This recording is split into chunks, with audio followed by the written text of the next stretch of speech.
Cinema అంతా కూడా ఒక థియేటర్. ఆ! మహాలక్ష్మి థియేటర్. కదా! అవునండి. అది. అంటే ఒక అబ్బాయి ఒక ట్రూగా లవ్ చేస్తే ఆ అమ్మాయి కోసం ఎంత వరకైనా ఎళ్తాడు. ఎంత ఎక్స్‌ట్రీమ్ కన్నా వెళ్తాడు. అదొక్కటే అదైతే ట్రూ లవ్. అవునండి. ఒక అబ్బాయి నిజంగానే రియల్ లైఫ్‌లో కూడా ఒక అబ్బాయి ఒక అమ్మాయిని లవ్ చేస్తే ఎంత ఎక్స్‌ట్రీమ్ కన్నా ఎళ్తాడు. దేన్నైనా చేస్తాడు.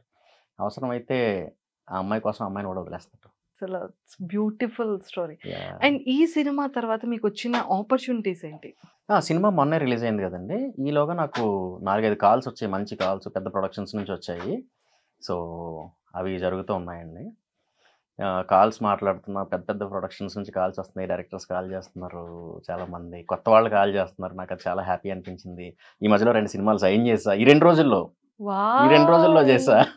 అంటే ఈ ఫిల్మ్ ఈ తర్వాత, ఫిల్మ్ తర్వాత. 'ఆంధ్ర కింగ్' 'ఆంధ్ర తర్వాత. కింగ్' తర్వాత. ఈ 2 డేస్‌లో. సినిమా చూడడము, అదే అండి. వెంటనే అడగడం. అవును.